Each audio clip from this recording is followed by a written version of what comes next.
അറിയപ്പെടാത്തൊരു മഹാനിധി കുംഭമായി നിന്ന ഞാൻ എല്ലാവരും അറിയപ്പെടണമെന്ന് ഞാൻ തീരുമാനിച്ചപ്പോ അങ്ങനെ എല്ലാവരും എന്നെ അറിയണമെന്ന വിദ്യയുടെ ഒരേ ഒരു ഭാഗമായിട്ടാണ്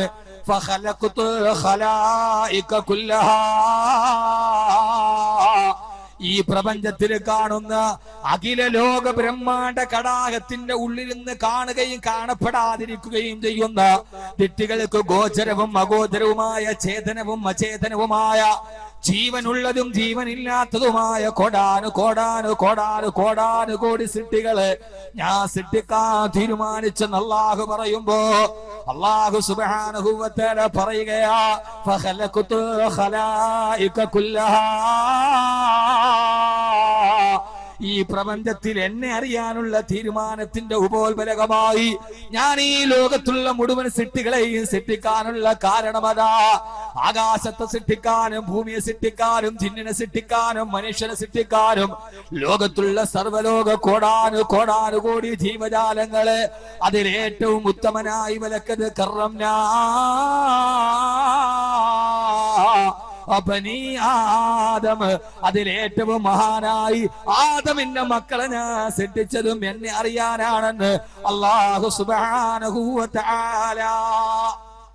അല്ലാഹുവേ പടച്ച തമ്പുരാനെ ഉടമസ്ഥനെ, മദീനയുടെ പുൽക്കൊടികൾ പോലും പരിഞ്ഞു പോകുമ്പോ മദീന മുനവ്വറയുടെ താഴ്വാരത്തേക്ക് കടന്നു വന്നിട്ട് യാ റസൂലല്ലാഹ്, ഹബീബായ നബിയേ, നാൽക്കാലികൾ വിശന്ന് കരയുകയാണ്, വയലേലകൾ വറ്റി വരണ്ടു പോവുകയാണ്, ഞങ്ങൾക്കും മഴ വേണം തിരുദൂതരെ എന്ന് മദീനത്തിന്റെ സ്വാർത്ഥവാക സംഘം പറയുമ്പോ ആകാശത്തേക്ക് റിസാലത്തിന്റെ വിരൽ ഉയർത്തിയിട്ട് അല്ലാഹുവേ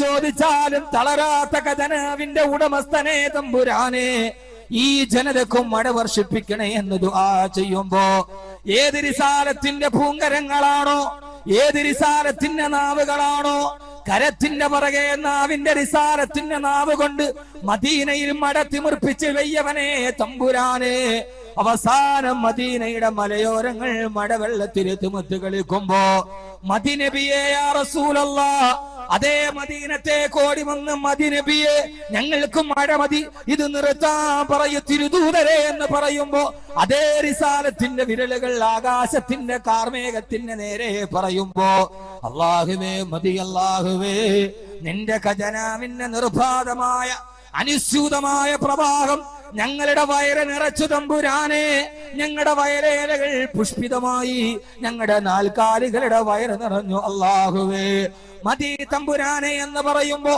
ആവശ്യാനുസരണം മഴ നൽകിയിട്ട് അത് മദീനത്തിന്റെ മണ്ണിൽ നിന്ന് മതി എന്ന് തീരുമാനിച്ച ലോകത്തിന്റെ ഖജനാവിന്റെ ഉടമസ്ഥനെ തമ്പുരാനെ, അല്ലാഹുവേ നിന്നെ അടിമകൾ ഞങ്ങൾ, നിന്നെ കുറിച്ച് പറയാൻ വന്നവർ, നിന്നെ കുറിച്ച് കേൾക്കാൻ വന്നവർ, നിന്റെ ഹബീബിന്റെ മദ്ഹ് പറയാൻ വന്നവർ, അല്ലാഹുവേ ഈ മഴ നിന്റെ അനുഗ്രഹമാണ്, ഈ മഴ നിന്റെ ആദാബുമാണ്. ഒരു സമൂഹത്തെ നീ തകർത്തെറിഞ്ഞത് ഈ മഴ കൊണ്ടാണ് അല്ലാഹുവേ.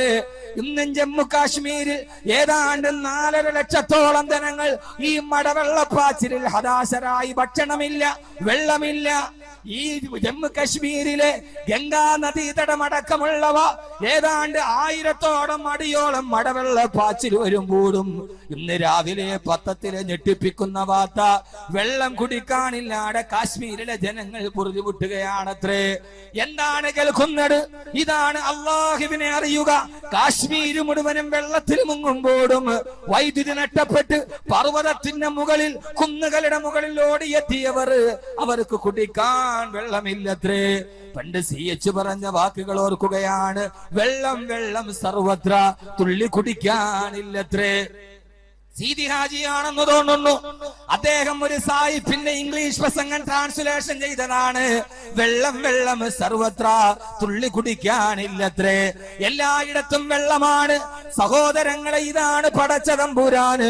അഫറഅയ്തും മാ തഹ്റുസൂൻ അൻതും തസ്റഊനഹു അം നഹ്നു സാരിഊൻ ലൗ നശാഉ ലജഅൽനാഹു ഹുതാമാ ഫളൽതും തഫക്കഹൂൻ.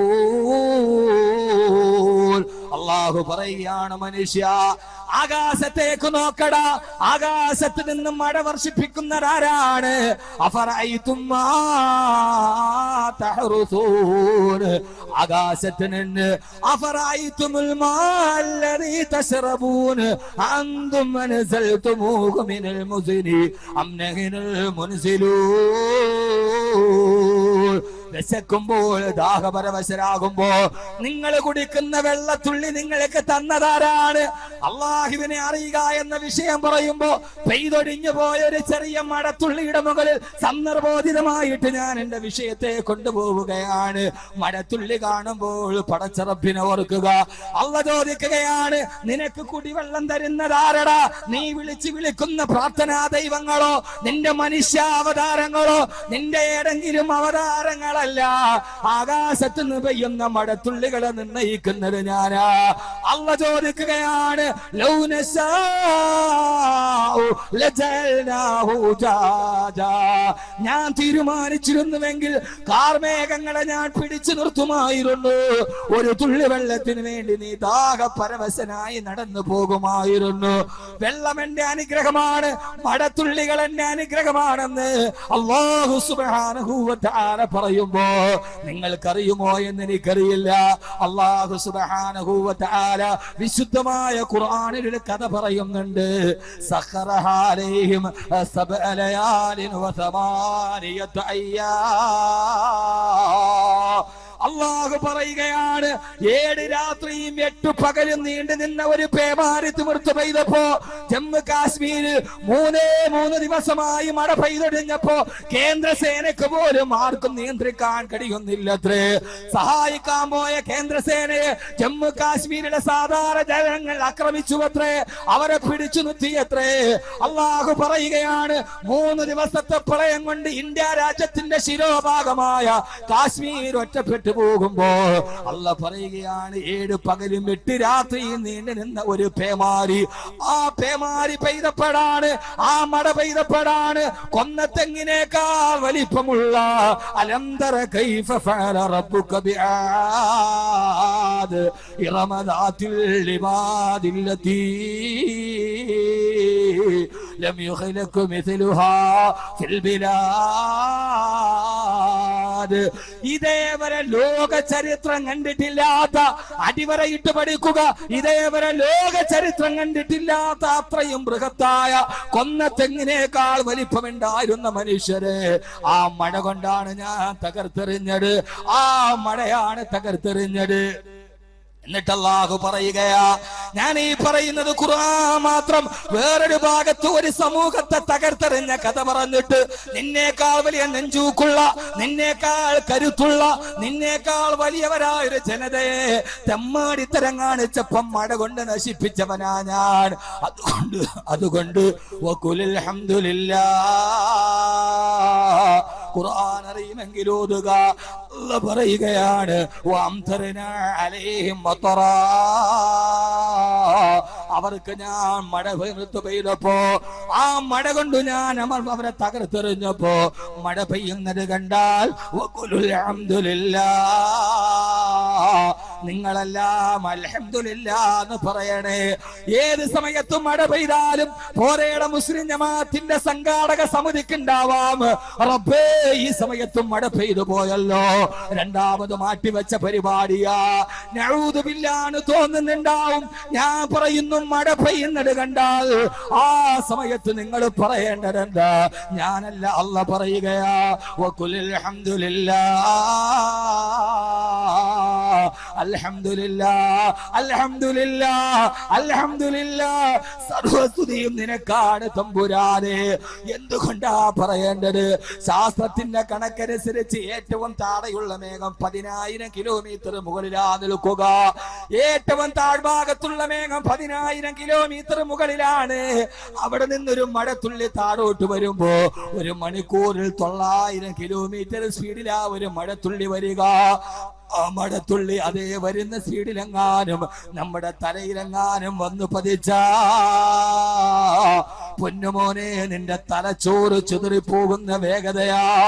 അത്രയും വേഗതയിൽ അള്ളാഹു വിടുന്ന ഈ മടത്തുള്ളി മനുഷ്യൻ താമസിക്കുന്ന ഭൂമിയുടെ 1 കിലോമീറ്റർ മുകളിലെത്തുമ്പോ 1 മണിക്കൂറിൽ 900 കിലോമീറ്റർ എന്ന സ്പീഡ് 1 മണിക്കൂറിൽ 7 കിലോമീറ്റർ ആയി കുറയുകയാണ്.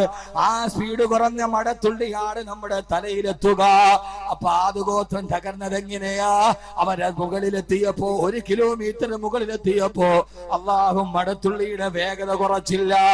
അതേ വേഗതയിൽ വന്ന മടത്തുള്ളി തലയിൽ ചെറിച്ച തലച്ചോറ് ചിതറിത്തെറിച്ചു മരിച്ചപ്പോ അള്ളാഹു പറയുകയാണ്, നിങ്ങൾക്ക് ഞാൻ ആ സംവിധാനം ഒരുക്കി തന്ന് ആ മടത്തുള്ളി 1 കിലോമീറ്റർ മുകളിലെത്തുമ്പോ വേഗത കുറച്ച് തന്ന എന്നെ വഖുലിൽ ഹംദുലില്ലാഹ്,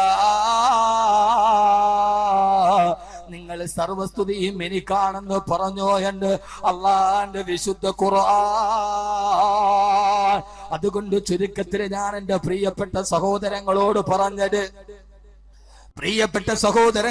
പറഞ്ഞത് പോരേടത്തെ പള്ളി മദ്രസയിൽ ഏതാണ്ട് 4ാം ക്ലാസ്സിൽ പഠിക്കുമ്പോ നമ്മൾ ചെന്നിരിക്കുമ്പോ ആദ്യമായി പലകബെഞ്ചിലിരിക്കുമ്പോ ഉസ്താദ് പറയാറുണ്ട്, ഈമാൻ കാര്യങ്ങൾ പഠിപ്പിക്കുമ്പോ, ഇസ്ലാം കാര്യം പഠിപ്പിക്കുമ്പോ അന്ന് നമ്മൾ ആദ്യമായിട്ട് കേട്ടതാണ് തുഅ്മിന ബില്ലാഹ്,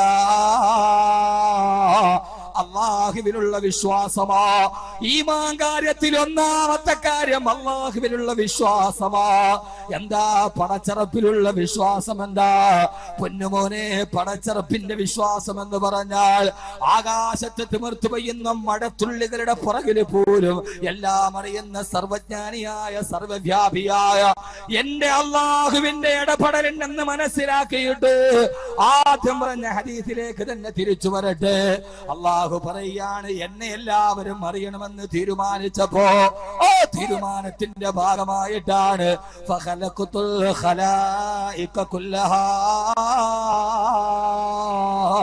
എല്ലാ ജീവജാലങ്ങളെ ഞാൻ സൃഷ്ടിക്കാൻ തീരുമാനിച്ചു. അള്ളാഹു പറയാ. അതുകൊണ്ട് മഴ പെയ്യുമ്പോ അൽഹംദുലില്ലാ എന്ന് പറയാം. പക്ഷികൾക്ക് പോലും അള്ളാനെ അറിഞ്ഞിട്ടുണ്ട്. അറിയാത്ത ഒരേ ഒരു വർഗം അല്ലെ പക്ഷികളുടെ. അതെ, പക്ഷി പറക്കുന്നു, ഫ്ലൈറ്റും പറക്കുന്നു, വിമാനവും പറക്കുന്നു. പക്ഷിക്ക് പേടിയുണ്ട്. ഈ 2 ചിറക് അള്ളാഹുടെ കുദറത്ത, വേറൊരു സംവിധാനം അതിനകത്തില്ല. ഫ്ലൈറ്റിൽ പിന്നെ സംവിധാനമുണ്ട്. ചില ഫ്ലൈറ്റുകൾ, ഖത്തർ എയർവേസിന്റെ ഫ്ലൈറ്റുകളൊക്കെ സമുദ്രത്തിൽ പോലും ലാൻഡ് ചെയ്യാൻ പറ്റും. ചില ഫ്ലൈറ്റുകൾ അടിയന്തര ഘട്ടത്തിൽ കടലിൽ പോലും ലാൻഡ് ചെയ്യാൻ പറ്റും. അത്രയും വലിയ സംവിധാനം ഫ്ലൈറ്റിനുണ്ട്. ആ സംവിധാനം പോലും പരുന്തിനോ കഴുകനോ ഇല്ല. പക്ഷെ പറക്കുമ്പോൾ അതിനറിയാം അള്ളാഹുവിന്റെ കുദറത്താണ്. ചിറകൊന്ന് തളർന്ന താഴെ വീഴും, മക്കൾ പട്ടിണിയിലാവും. അതുകൊണ്ട് അവർ അള്ളാനെ അറിഞ്ഞിട്ടാണ് ജീവിക്കുന്നത്. പക്ഷികൾക്ക് 2 ജോലിയേ ഉള്ളൂ. ഖുർആനാണ്. ഒന്ന് കുല്ലുൻ ഖദ അലിമ സ്വലാത്തഹു വ തസ്ബീഹു, ഒന്ന് നിസ്കരിക്കുക, 2 തസ്ബീഹ്. ഈ 2 ജോലി നമുക്കില്ല. ഓരോന്നും ഞാൻ ഉദാഹരണ സഹിതം ഖുർആനിൽ നമ്മൾ എന്തെങ്കിലും പറഞ്ഞിട്ട് പോയിട്ട് കാര്യമില്ല. പറയുന്ന കാര്യം വസ്തുനിഷ്ഠമായി മനസ്സിലാക്കും. വഅളെന്ന് പറഞ്ഞാൽ വെറും ഒരു ആസ്വാദനം മാത്രമാവാൻ പാടില്ല, കൽബിലോട്ട് ഇറങ്ങണം. യഥാർത്ഥത്തിൽ അതേപോലെ തന്നെ ഫ്ലൈറ്റിൽ സഞ്ചരിക്കുക അല്ലേ.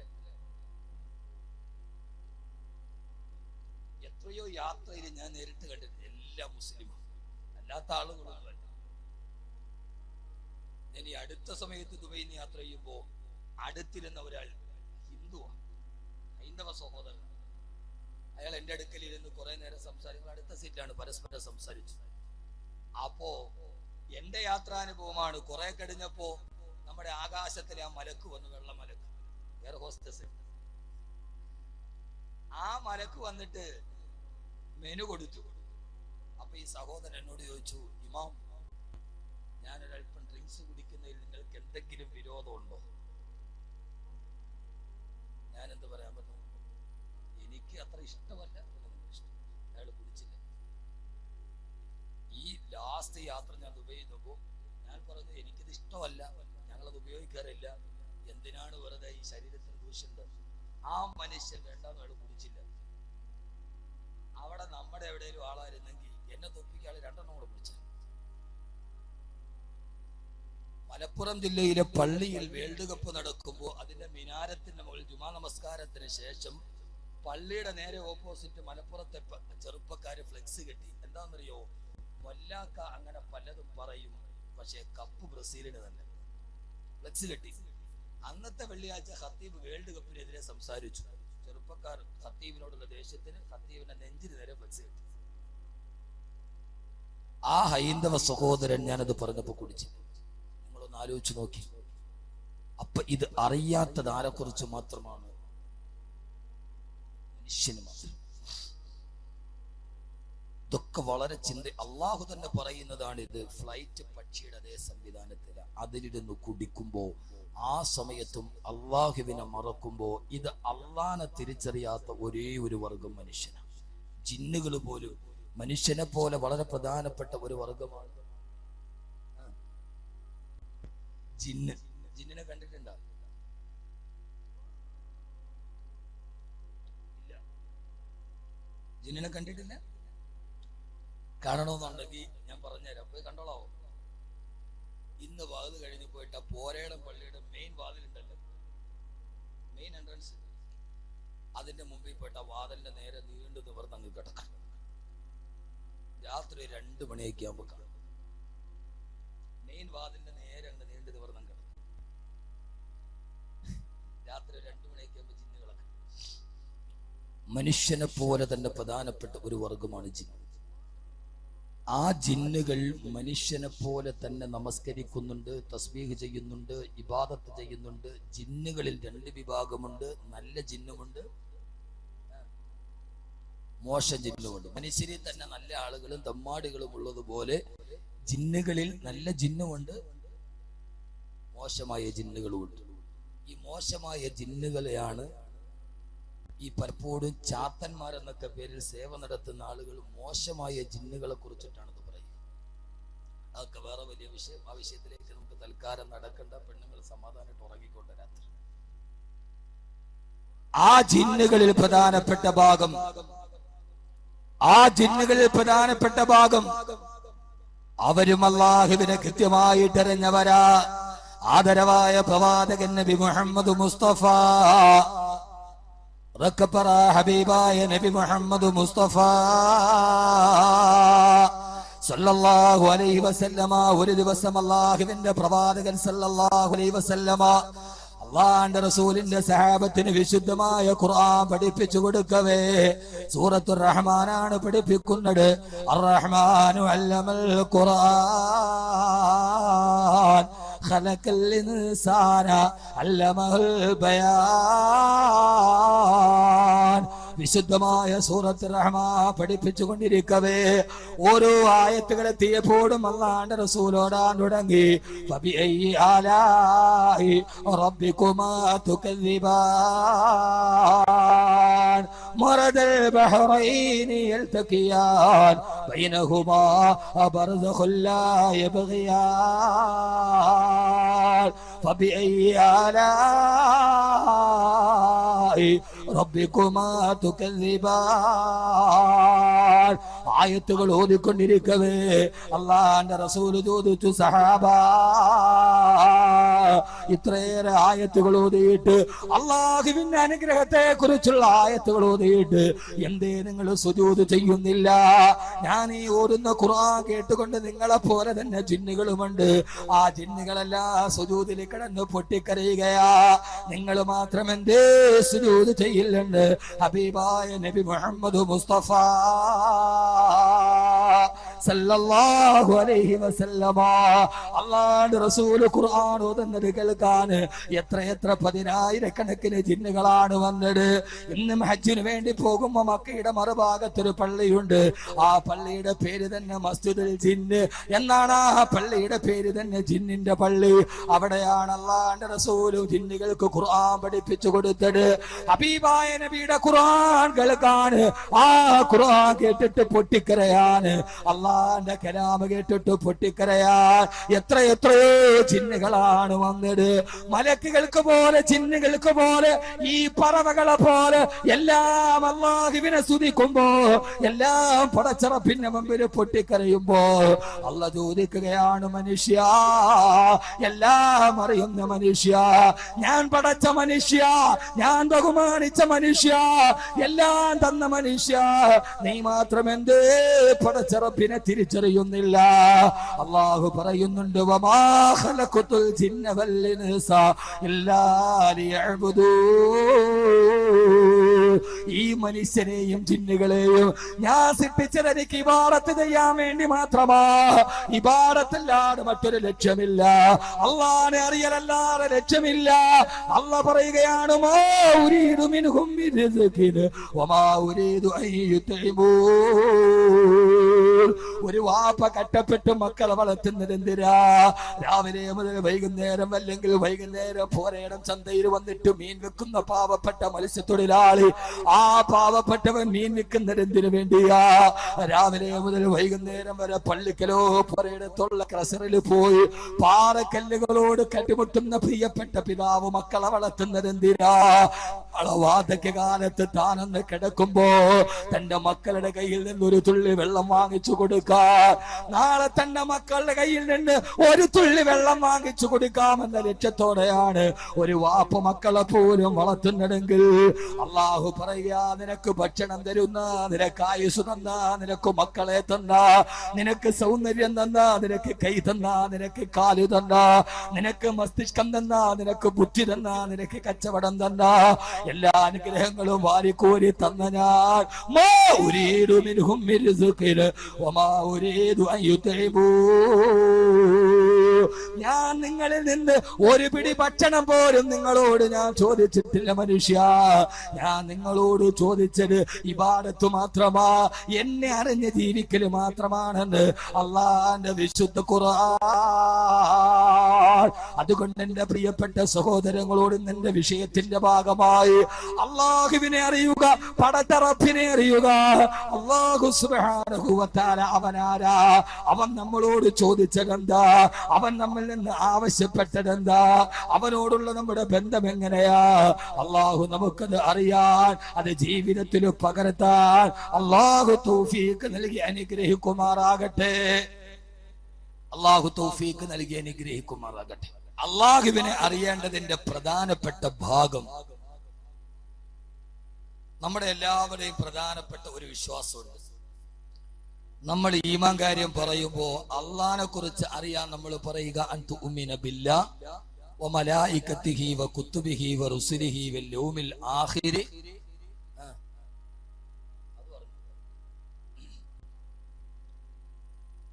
വൽ ഖദരി ഖൈരിഹി വ ശർരിഹി മിനല്ലാഹി തആല. അല്ലാഹുവിൽ വിശ്വസിക്കുക, മലക്കുകളിൽ വിശ്വസിക്കുക, കിതാബുകളിൽ വിശ്വസിക്കുക, ഖിയാമത്ത് നാളിൽ വിശ്വസിക്കുക, അവസാനം വൽ ഖദരി ഖൈരിഹി വ ശർരിഹി മിനല്ലാഹി തആല. നന്മയാകട്ടെ തിന്മയാകട്ടെ അത് മുഴുവനും അള്ളാഹുവാണ് എനിക്ക് ജീവിതത്തിൽ നിശ്ചയിച്ചത് എന്ന ബോധം നമ്മുടെ ജീവിതത്തിൽ ഉണ്ടാവുക. വൽ ഖദരി ഖൈരിഹി വ ശർരിഹി മിനല്ലാഹി തആല.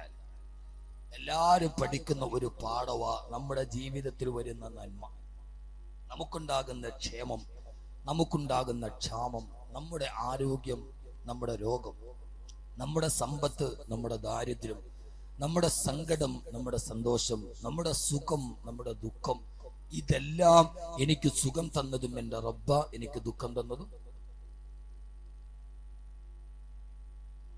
ഞാൻ പറയുന്ന വിഷയം നമ്മുടെ ജീവിതത്തിന്റെ സമാധാനത്തിന്റെ ഏറ്റവും പ്രധാനപ്പെട്ട ഒരു ഭാഗമാണ്. വേറൊരു വിഷയം ഞാൻ പറയാം, എൻ്റെ വിഷയത്തിലേക്ക് കടക്കാൻ. ഞാൻ ഇന്ന് പറയുന്ന വിഷയം നമ്മുടെ മനസ്സിന്റെ സമാധാനത്തിന്, എന്നെ കേൾക്കുന്ന എൻ്റെ പ്രിയപ്പെട്ട ചെറുപ്പക്കാരുടെ, സഹോദരങ്ങളുടെ, സഹോദരിമാരുടെ മനസ്സിന്റെ ഒരു സമാധാനം. അല്ലാഹുവേ, നീ അറിയാതെ ഒരു കരിയില പോലും എൻ്റെ ജീവിതത്തിൽ എൻ്റെ തലയിൽ വന്ന് വീഴില്ല. ഈ കാണുന്ന റബ്ബർ മരത്തിൽ നിന്ന്, ഈ കാണുന്ന പ്ലാവിൽ നിന്ന് ഒരു ഇല താഴോട്ട് വീണാൽ പോലും അതറിയുന്നതാരാ? പറ, ഉറക്കെ പറ.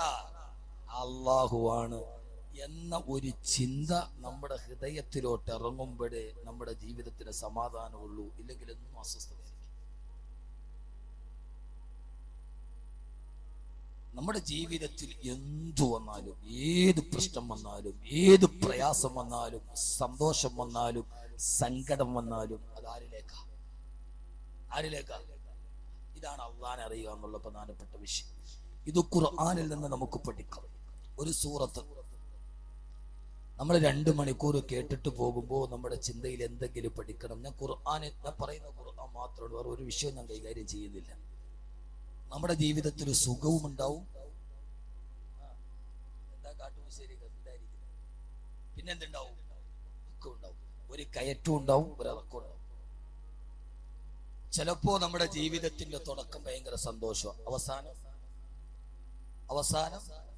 ഞാൻ ഖുർആൻ ഒരു കഥ പറയാം. ഖുർആൻ സൂറത്ത് തുടങ്ങുന്നത് തന്നെ ഇങ്ങനെയാണ്. രാവിലെ ഒരു വീട്, ഖുർആന്റെ കാരിയോഗ്രഫി അങ്ങനെ. ആ വീട്ടിൽ രാവിലെ എല്ലാവരും ഉറക്കമുണർന്നു. വാപ്പയും ഉണർന്നു, ഉമ്മയും ഉണർന്നു, മക്കളും രാവിലെ എഴുന്നേറ്റ ഉടനെ വാപ്പയുടെ അടുക്കലേക്ക് വാപ്പയുടെ പ്രിയപ്പെട്ട മകൻ ഓടി വന്നു. ശ്രദ്ധിക്കുന്നുണ്ടോ?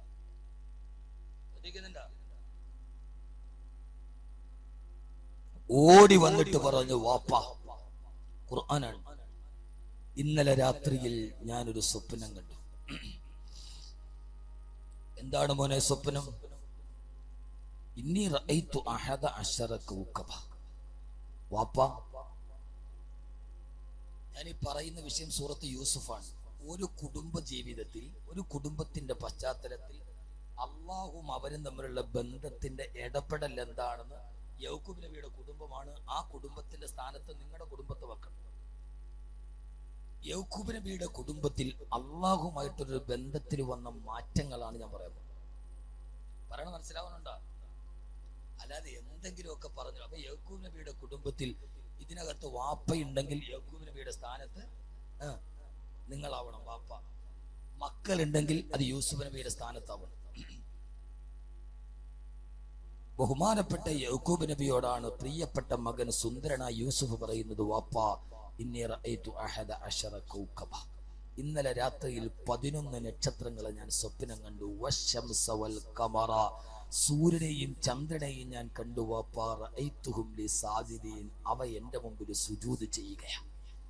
നിങ്ങളൊന്ന് ആലോചിച്ചു നോക്ക്, നമ്മൾ ഏറ്റവും പ്രതീക്ഷയോടെ വളർത്തുന്ന നമ്മുടെ മകൻ രാവിലെ വന്നിട്ട്, ഉപ്പ, ഞാൻ ഇന്നലെ ഒരു സ്വപ്നം കണ്ടു, ഉമ്മ, ഞാൻ ഇന്നലെ ഒരു സ്വപ്നം കണ്ടു, ആ സ്വപ്നം നല്ല സ്വപ്നമെന്ന് പറയുമ്പോൾ നമ്മുടെ ഹൃദയത്തിന്റെ ഉള്ളിലുണ്ടാകുന്ന ഒരു സന്തോഷം.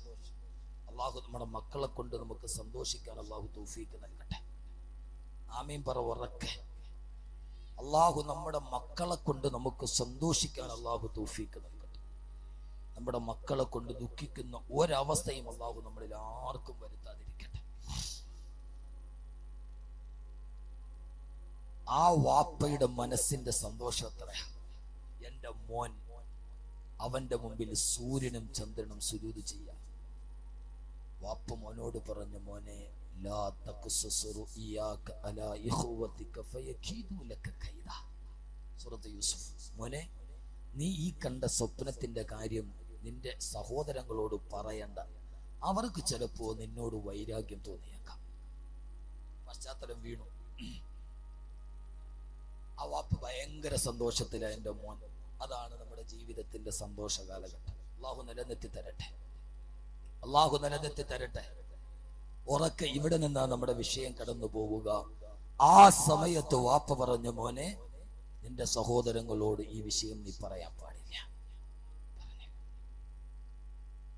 കുറെ കഴിഞ്ഞു, സഹോദരങ്ങൾ എങ്ങനെ അറിഞ്ഞു. ആ വാപ്പയെയും മോനെയും നിങ്ങൾ പഠിക്കണം. ഈ ചരിത്രത്തിൽ നേരെ പഠിക്കാനായിട്ട് നാളെ നമുക്ക് ഇതിന്റെ ബാക്കി പറയാം.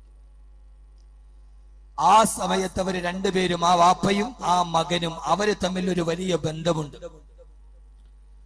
ആ ബന്ധമേരാ ഇസ്ലാമിന്റെ പാതയിലൂടെ യൗക്കൂബ് നബി തന്റെ മകനായ യൂസുഫിനെ വളർത്തിയിട്ടുണ്ട്. ചെറുപ്പകാലത്തിൽ തന്നെ തന്റെ വീടിന്റെ ഉള്ളിൽ അള്ളാഹിനെ കുറിച്ച് പഠിപ്പിച്ചിട്ടുണ്ട്. ഉറപ്പാ. അത് നമുക്ക് പിന്നീട് ഒരു സംഭവം വരുമ്പോ ഞാൻ പറയാം. അവസാനം സഹോദരങ്ങളെ വിവരമറിഞ്ഞു. എല്ലാവർക്കും അറിയാം. ഞാൻ പൂർണ്ണമായ ചരിത്രത്തിലോട്ട് കടക്കുന്നില്ല. അവരെയും വിളിച്ചുകൊണ്ട്, യൂസുഫിനെ വിളിച്ചുകൊണ്ട് കാട്ടിൽ പോയി. അവിടെ പോയി യൂസുഫിനെ അവരെടുത്ത് കിണറ്റിലിടാൻ തീരുമാനിച്ചു. അല്ലേ? അങ്ങനല്ലേ കഥ?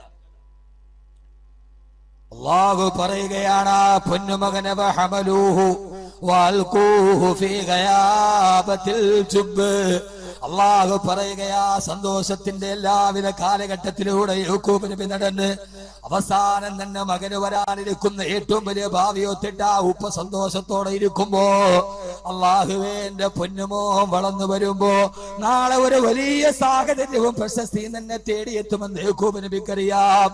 ആ സന്തോഷത്തിൽ എങ്ങനെ ഇരിക്കുമ്പോഴാ സഹോദരങ്ങൾ വന്നിട്ട് ബഹുമാനപ്പെട്ട യൂസുഫിനെ വിളിച്ചുകൊണ്ട് നായാട്ടിന് പോകുന്നത്. പാതിരാ സമയത്ത് വനാന്തരത്തിന്റെ നടുവിലൂടെ കൊണ്ടുപോവുകയാ. ആ സമയത്ത് സഹോദരങ്ങൾ പറഞ്ഞു, യൂസുഫിനെ നമുക്ക് കൊന്നുകൊള്ളാമെന്ന് പറയുമ്പോ സ്നേഹമുള്ള മൂത്തചേട്ടൻ പറയുകയാ, വേണ്ട വേണ്ട, ഈ യൂസുഫിനെ നമുക്ക് കിണറ്റിലേക്ക് ഇടാം. എന്റെ പ്രിയപ്പെട്ട സഹോദര സഹോദരി, 9 വയസ്സ് പ്രായമാണ് യൂസുഫിന്. 9 വയസ്സ് പ്രായമായ യൂസുഫ് അലൈഹിസ്സലാത്തു വസ്സലാമിന് അന്നൊരു പ്രവാചകനല്ല, നുബുവത്തിന്റെ ബാലപാഠം പോലും പഠിച്ചിട്ടില്ല. ആരാരും കടന്നു വരാത്ത വിശാലമായ കാട്ടിലൂടെ കൊണ്ടുപോവുകയാ. 9 സഹോദരങ്ങൾ കൂടി 9 വയസ്സുള്ള പ്രിയപ്പെട്ട യൂസുഫിനെ കിണറ്റിലേക്ക് ഇടാൻ പോകുമ്പോ ആരാരും കടന്നു വരാത്ത വിശാലമായ വിജനമായ കൊടുങ്കാടാ. ആ കാട്ടിന്റെ നടുവിൽ വിശാലമായ പൊട്ടക്കിണറ്റിന്റെ മുമ്പിലേക്ക് മകനായ 9 വയസ്സുകാരനായ യൂസുഫിനെ എടുത്തു വെക്കുകയാ. ആ യൂസുഫിനെ എടുത്തു വെക്കുമ്പോ 9 വയസ്സുകാരനായ യൂസുഫ് നോക്കുമ്പോ താഴേടാ പൊട്ടക്കിണറ്റില് സർപ്പങ്ങൾ മുഴുവനും തലവിലെത്തിയാടുകയാ. സഹോദരങ്ങളെങ്ങാനും കൈവിളുന്നയച്ചാ യൂസുഫ് പൊട്ടക്കിണറ്റിലാ. അവിടുത്തെ പാമ്പുകളും തേളുകളും കടിച്ചു തിന്നാ കാത്തു നിൽക്കുകയാ. എന്റെ പ്രിയപ്പെട്ട ചെറുപ്പക്കാരാ, ആ കുടുംബത്തിന്റെ കഥ അല്ലാഹു പറഞ്ഞത് ഏതാണ്ട് 60ഓളം ആയത്തുകളിൽ ഒരു കുടുംബത്തിന്റെ കഥ പറഞ്ഞത്. അത് വെറുതെ കഥ രസിക്കാനല്ല. ഈ പോരിടത്ത് കെട്ടപ്പെട്ടിട്ടും മക്കളെ വളർത്തുന്ന, ഭാര്യയെ സ്നേഹിക്കുന്ന ഒരു കുടുംബത്തിന്റെ ഉള്ളിൽ പ്രതീക്ഷയോടെ മക്കളെ വളർത്തുന്ന ഇരിക്കും നിങ്ങൾക്കും ഒരു വലിയ ഗുണപാഠം പറയാനാ. 9 വയസ്സുള്ള യൂസുഫിനെ ഓത്ത് കൊതിക്കാനാ. താഴോട്ട് നോക്കിയാൽ പൊട്ടക്കിണറാ, വിളിച്ചാൽ ഒരാളെ പോലെ സഹായിക്കാനില്ലാത്ത കൊടുങ്കാടാ. സഹോദരങ്ങളൊന്ന് വിരളയച്ചാ 9 വയസ്സുകാരൻ യൂസുഫ് കിണറ്റിലേക്ക് പോവുകയാ. ആ സമയത്ത് യൂസുഫിനെ പഠിപ്പിച്ചു കൊടുത്തു. യാക്കൂബ് നബി ഒരു പാഠം പഠിപ്പിച്ചിട്ടുണ്ട്, വാപ്പ പഠിപ്പിച്ചിട്ടുണ്ട്. ആ സമയത്തെല്ലാം രക്ഷയാരുടെ മുമ്പിലാ, പടച്ചിറപ്പിന്റെ മുമ്പിലാ. ആരാരും സഹായിക്കാനില്ലാത്ത പ്രതിസന്ധിയുടെ ഘട്ടത്തിൽ രക്ഷിക്കാൻ കഴിയുന്ന ഒരേ ഒരു രക്ഷിതാവ് റബ്ബാ എന്ന് വാപ്പ 9 വയസ്സുകാരനായ മോനെ പഠിപ്പിച്ചു വിട്ടിട്ടുണ്ട്. ആ പൊന്നുമോൻ പൊട്ടക്കിണറ്റില് സഹോദരങ്ങളൊന്ന് വിരളമത്തിയാ, അവരൊന്ന് വിരളം നയച്ചാല് കിണറ്റിലേക്കാ. ആ സമയത്ത് ആകാശത്തേക്ക് വിരളുയർത്തിയിട്ട് കണ്ണുയർത്തിയിട്ട് 9 വയസ്സുകാരനായ യൂസുഫ് വിളിക്കുകയാണ്, യാ വാദിദ കുല്ല മൗജൂദ്, യാ വാദിദ കുല്ല മൗജൂദ്. അല്ലാഹുവേ, ഉടമസ്ഥനെ തമ്പുരാനെ, ഗതികെട്ട് വിളിച്ചാൽ ആ വിളിക്കും മറുപടി കൊടുക്കുന്നവനെ തമ്പുരാനെ, ഞാനിതാ പൊട്ടക്കിണറ്റിലേക്ക് എന്റെ സഹോദരങ്ങൾ എന്നെ എറിയാ പോവുകയാ. നീ അല്ലാതെ എനിക്ക് മറ്റാരുമില്ല അല്ലാ, നീ അല്ലാതെ എനിക്കൊരു താങ്ങില്ല അല്ലാ. ആരേ പറയുന്നതാരാ? 9 വയസ്സുകാരനായ യൂസുഫാ. എന്നെ കേൾക്കാനെത്തിയ പോരോടത്തെ പ്രിയപ്പെട്ട പിതാക്കന്മാര്, മാതാക്കന്മാരെ, കൊതിച്ചുകൊള്ളുക. 9ാമത്തെ വയസ്സില് ഒരാരുമില്ലാത്ത കാടിന്റെ നടുവിൽ അള്ളാനെ വിളിക്കുന്നൊരു പൊന്നുമോനെ നമുക്ക് കിട്ടുവോ? എന്റെ മകനും 9 വയസ്സ് പ്രായമാ. നിങ്ങളുടെ മക്കളും ആ പ്രായം കഴിഞ്ഞവരുണ്ട്, കഴിയാത്തവരുണ്ട്. ഒരു പ്രതിസന്ധി ഘട്ടത്തിൽ അള്ളാന്ന് വിളിക്കാവുന്ന പാകത്തിൽ നമ്മുടെ മക്കളെ വളർത്താൻ നമുക്ക് കഴിഞ്ഞിട്ടുണ്ടോ? ഞാൻ എന്റെ നഫ്സിനോട് തന്നെ ആദ്യം പറയുകയാ, പൊന്നുമോന് യൂസുഫ് വിളിക്കുകയാണ്, അല്ലാഹുവേ അല്ലാഹുവേ അല്ലാഹുവേ, നീ അല്ലാതെ എനിക്കൊരു തുണയില്ല റബ്ബേ. 9 വയസ്സുകാരനായ പൊന്നുമോന്റെ കണ്ണുനീരണിഞ്ഞപ്പോ അല്ലാഹു പറഞ്ഞു, ജിബ്രീലേ പറന്നിറങ്ങുക, യൂസുഫിനെ സംരക്ഷിക്കുക. ജിബ്രീൽ അലൈഹിസ്സലാത്തു വസ്സലാം അർശിന്റെ മുകളിൽ നിന്ന് താഴോട്ട് പറന്നിറങ്ങി. അതേ സമയത്ത് തന്നെ സഹോദരങ്ങളെ കൈയച്ചിട്ട് യൂസുഫിനെ കിണറ്റിലേക്ക് ഇട്ടു. ഇനി പിന്നീട് ജിബ്രീൽ പറയട്ടെ, ജിബ്രീൽ അലൈഹിസ്സലാത്തു വസ്സലാം പറയുകയാ, ഓ സമയത്ത് കിണറിന്റെ മുകളിൽ നിന്ന് കുഞ്ഞിനെ ആളുകൾ താഴേക്ക് ഇട്ടു. അർശിന്റെ മുകളിൽ നിന്ന് ഞാനും ഭൂമിയിലേക്ക് പറന്നിറങ്ങി. പക്ഷേ കിണറിന്റെ അടിത്തട്ടിൽ ആദ്യം എത്തിയത് ഞാനാണെന്ന് മുഖറബുൽ അംലാക്ക് മലക്ക് ജിബ്രീൽ അലൈഹിസ്സലാത്തു വസ്സലാം താഴെ വന്ന ജിബ്രീൽ യൂസുഫിനെ കയ്യിൽ താങ്ങിയെടുത്തു. ഫജലസ്തു അല സഹറ, എന്നിട്ടൊരു പാറക്കെട്ടിന്റെ മുകളിലേക്ക് ഇരുന്നു. പേടിക്കണ്ട യൂസുഫേ, പേടിക്കണ്ട യൂസുഫേ, പേടിക്കണ്ട യൂസുഫേ. എന്റെ പ്രിയപ്പെട്ട സഹോദരങ്ങളെ, 9ാമത്തെ വയസ്സിൽ പോലും അള്ളാന്റെ ദർബാറിൽ നിന്ന് ജിബ്രീലിനെ വിളിച്ചിറക്കാൻ അള്ളാഹുവാണ് വലുത്. എനിക്ക് പടച്ചിറപ്പുണ്ടെന്ന് തീരുമാനിക്കാൻ ഒരു കുടുംബത്തിന് കഴിഞ്ഞെങ്കിൽ ആ കഥ പറയാനാണ് സൂറത്ത് യൂസുഫ് അവതരിപ്പിച്ചത്. 8ാമത്തെ വയസ്സായി കഴിയുമ്പോ തങ്ങളുടെ മക്കളെ ചാനലുകളിലേക്ക് പറഞ്ഞു വിടുന്ന, നാളെ ചാനലിന്റെ പ്രതീക്ഷയായി മക്കളെ വളരുന്നതിനും കാത്തുവരുന്ന എന്റെ പ്രിയരെടുത്ത മുസ്ലിം ഉമ്മ,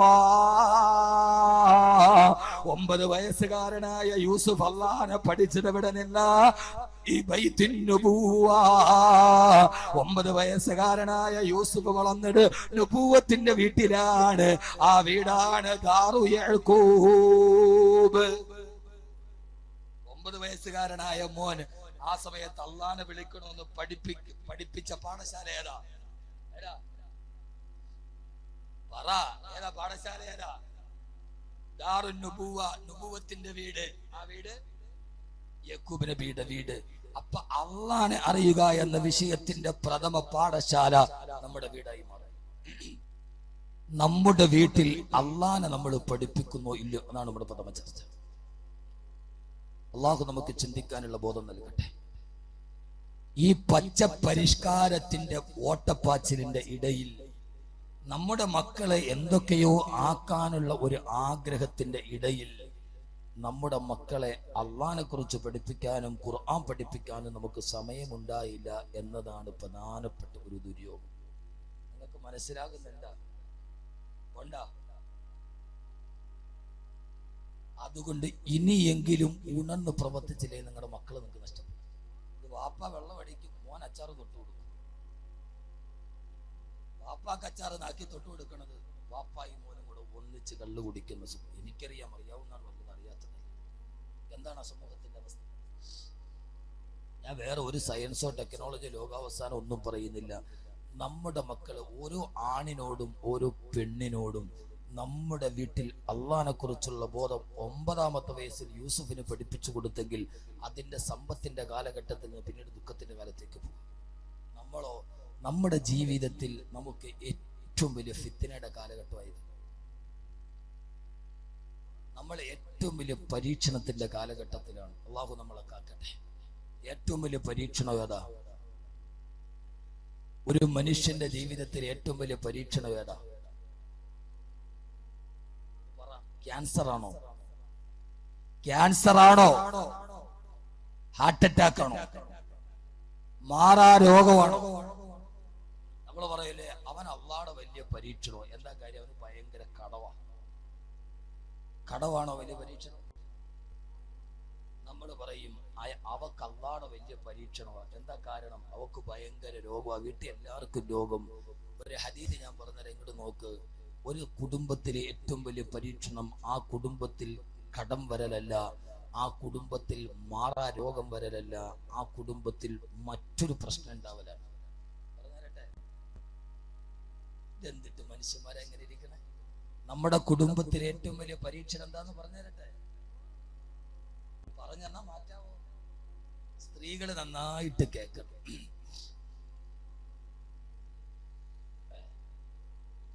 സ്ത്രീകൾ നന്നായിട്ട് പറഞ്ഞുതരട്ടെ. ധാരണകളൊക്കെ ഒന്ന് മാറണം. യഥാർത്ഥത്തിൽ പരീക്ഷണം മാറാ രോഗമല്ല, കടമല്ല. നമ്മുടെ മക്കള് അള്ളാഹിനെ കുറിച്ച് വളരാത്തതിന്റെ പ്രധാനപ്പെട്ട കാരണവും ഇതാ. ആദരവായ പ്രവാചകൻ നബി മുഹമ്മദ് മുസ്തഫ, ആദരവായ പ്രവാചകൻ നബി മുഹമ്മദ് മുസ്തഫ സല്ലല്ലാഹു അലൈഹി വസല്ലം ഒരു ദിവസം സഹാബത്തിനോട് പറഞ്ഞു, സഹാബാ വഇന്നകും മുബ്തലീതും ബിഫിത്നത്തിൽ നിങ്ങൾ വല്ലാത്ത പരീക്ഷണങ്ങൾ കൊണ്ട് ജീവിതത്തിൽ ബുദ്ധിമുട്ടിക്കപ്പെട്ടവരാ. ധാരാളം പരീക്ഷണങ്ങൾ നിങ്ങൾ അഭിമുഖീകരിക്കേണ്ടി വന്നവരാ. അബൂജഹലിന്റെയും ഉത്ബത്തിന്റെയും ശൈബത്തിന്റെയും ഒക്കെ കഠിനമായ പീഡനങ്ങൾക്ക് വിധേയരായി തങ്ങളെ കുറ്റപ്പെടുത്ത മണൽക്കാട്ടിലേക്ക് വലിച്ചെറിയപ്പെട്ട സഹാബത്തിനോട് അല്ലാഹുവിന്റെ റസൂൽ പറഞ്ഞു, സഹാബാ നിങ്ങളെ ദീനിനു വേണ്ടി വല്ലാതെ കട്ടപ്പാട് അനുഭവിച്ച് പരീക്ഷിക്കപ്പെട്ടവരാ. നിങ്ങളെ തീച്ചൂളകളിലേക്ക് വലിച്ചെറിയപ്പെട്ടിട്ടുണ്ട്, നിങ്ങളുടെ ശരീരം പിച്ച് ചിന്തപ്പെട്ടിട്ടുണ്ട്, നിങ്ങളുടെ കൈകാലുകൾ വെട്ടിമുറുക്കപ്പെട്ടിട്ടുണ്ട്. സഹാബാ അതിനെല്ലാം നിങ്ങൾ അതിജീവിച്ചവരാ, അതിനെയെല്ലാം നിങ്ങളെ തരണം ചെയ്തവരാ. പക്ഷേ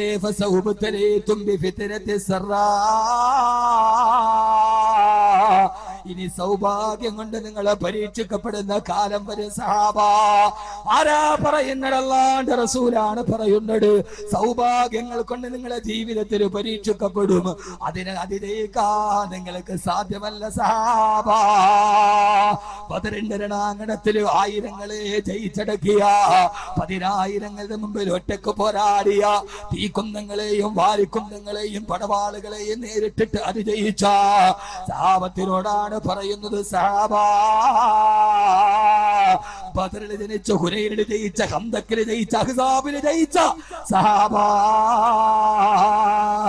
മലകളെ പോലും പർവ്വതങ്ങളോട് ഏറ്റുമുട്ടിയാൽ തകരാത്ത ഹൃദയമുള്ള സഹാബാ, നിങ്ങൾക്കിനി അതിജയിക്കാൻ കഴിയാത്തൊരു പരീക്ഷണം വരുന്നുണ്ട്. അതെന്താണ് നബിയേ? അല്ലാഹുവിന്റെ റസൂൽ പറഞ്ഞു, ഫസൗബതലീതും ബിഫിത്നതി സറാ. നിങ്ങളെല്ലാവരും സൗഭാഗ്യം കൊണ്ട് പരീക്ഷിക്കപ്പെടും സഹാബാ. ോട് പറഞ്ഞു, സഹാബാ വഇന്നകും മുബ്തലീതും ബിഫിത്നതിൽ നിങ്ങൾ വല്ലാത്ത പരീക്ഷണങ്ങൾ കൊണ്ട് ജീവിതത്തിൽ ബുദ്ധിമുട്ടിക്കപ്പെട്ടവരാ. ധാരാളം പരീക്ഷണങ്ങൾ നിങ്ങൾ അഭിമുഖീകരിക്കേണ്ടി വന്നവരാ. അബൂജഹലിന്റെയും ഉത്ബത്തിന്റെയും ശൈബത്തിന്റെയും ഒക്കെ കഠിനമായ പീഡനങ്ങൾക്ക് വിധേയരായി തങ്ങളെ കുറ്റപ്പെടുത്ത മണൽക്കാട്ടിലേക്ക് വലിച്ചെറിയപ്പെട്ട സഹാബത്തിനോട് അല്ലാഹുവിന്റെ റസൂൽ പറഞ്ഞു, സഹാബാ നിങ്ങളെ ദീനിനു വേണ്ടി വല്ലാതെ കട്ടപ്പാട് അനുഭവിച്ച് പരീക്ഷിക്കപ്പെട്ടവരാ. നിങ്ങളെ തീച്ചൂളകളിലേക്ക് വലിച്ചെറിയപ്പെട്ടിട്ടുണ്ട്, നിങ്ങളുടെ ശരീരം പിച്ച് ചിന്തപ്പെട്ടിട്ടുണ്ട്, നിങ്ങളുടെ കൈകാലുകൾ വെട്ടിമുറുക്കപ്പെട്ടിട്ടുണ്ട്. സഹാബാ അതിനെല്ലാം നിങ്ങൾ അതിജീവിച്ചവരാ, അതിനെയെല്ലാം നിങ്ങളെ തരണം ചെയ്തവരാ. പക്ഷേ ഫസൗബതലീതും ബിഫിത്നതി സറാ. ഇനി സൗഭാഗ്യം കൊണ്ട് നിങ്ങളെ പരീക്ഷിക്കപ്പെടുന്ന കാലം വരെ സഹാബാ. ആരാ പറയുന്നത്? അല്ലാഹുവിന്റെ റസൂലാണ് പറയുന്നത്. സൗഭാഗ്യങ്ങൾ കൊണ്ട് നിങ്ങളെ ജീവിതത്തിൽ പരീക്ഷിക്കപ്പെടും, അതിനെ അതിജയിക്കാൻ നിങ്ങൾക്ക് സാധ്യമല്ല സഹാബാ. ബദറിന്റെ രണാങ്കണത്തിൽ ആയിരങ്ങളെ ജയിച്ചടക്കിയ, 10,000ങ്ങളുടെ മുമ്പിൽ ഒറ്റക്ക് പോരാടിയ, തീക്കുന്തങ്ങളെയും വാരിക്കുന്തങ്ങളെയും പടവാളുകളെയും നേരിട്ടിട്ട് അതിജയിച്ച സഹാബത്തിനോടാണ് പറയുന്നത്, സഹാബാ ബദറിൽ ജനിച്ച, ഹുനൈനിൽ ജയിച്ച, ഖന്തക്കിൽ ജയിച്ച, അഹ്സാബിൽ ജയിച്ച സഹാബാ, മലകളെ പോലും പർവ്വതങ്ങളോട് ഏറ്റുമുട്ടിയാൽ തകരാത്ത ഹൃദയമുള്ള സഹാബാ, നിങ്ങൾക്കിനി അതിജയിക്കാൻ കഴിയാത്തൊരു പരീക്ഷണം വരുന്നുണ്ട്. അതെന്താണ് നബിയേ? അല്ലാഹുവിന്റെ റസൂൽ പറഞ്ഞു, ഫസൗബതലീതും ബിഫിത്നതി സറാ. നിങ്ങളെല്ലാവരും സൗഭാഗ്യം കൊണ്ട് പരീക്ഷിക്കപ്പെടും സഹാബാ. ആ സമയത്ത് സഹാബത്ത് ചോദിച്ചു, നബിയേ വമാ ഫിത്നതു സറാഇയ റസൂലല്ലാഹ്, സൗഭാഗ്യത്തിന്റെ പരീക്ഷണം എന്താണ് നബിയേ? ഈ കൊരിടത്തിന്റെ കേൾക്കാനത്തിന്റെ പ്രിയപ്പെട്ട സഹോദരിമാരോട് ആരെയും ഞാൻ കുറ്റപ്പെടുത്തി പ്രസംഗിക്കുന്നതല്ല. അല്ലാഹുവിന്റെ റസൂൽ പറഞ്ഞു, സഹാബാ സമൃദ്ധിയുടെ പരീക്ഷണം എന്തെന്നറിയുമോ? ഇദാ ലബിസൻ നിസാഉ വസാബത്തുൽ യമൻ, ഇദാ ലബിസൻ നിസാഉ വസാബത്തുൽ യമൻ. തിരുദൂതരെ മാണിക്യപ്പൂവേ, മണിദൂതരെ, മുത്തു മുസ്തഫ, അങ്ങേക്കായി ആയിരം സലാം.